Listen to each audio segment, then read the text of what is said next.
இப்போது புதிய அறிமுகம் ஆச்சி ஹோட்டல் சாம்பார் 50 கிராம் ரூபாய் 20 மட்டுமே.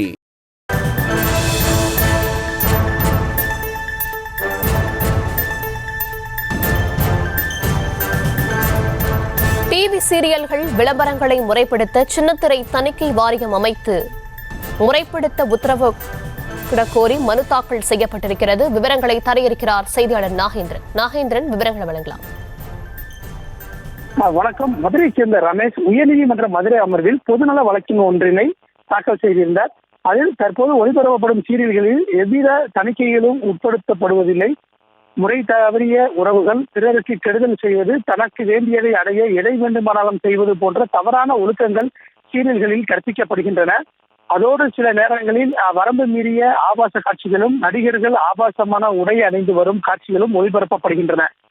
இதனால் இளம் தலைமுறையினர் பாதிக்கப்படுகின்றனர். குடும்பங்களில் உறவு சிக்கல் ஏற்படுத்துவதற்கும் சீரியல்கள் காரணமாக அமைவதாகவும், ஆகவே டிவி சீரியல்கள் மற்றும் விளம்பரங்களை முறைப்படுத்த சின்னத்திரை தணிக்கை வாரியத்தை உருவாக்கவும், அவ்வாரியத்தின் சான்றிதழை பெற்ற பின்பே அவை ஒளிபரப்பப்படுவதை உறுதி செய்யவும், அதனை மீறுபவர்கள் மீது அதிக அளவிலான அபராதத்தை விதிக்கவும் உத்தரவிட வேண்டும் என மனுவில் கூறியுள்ளார்.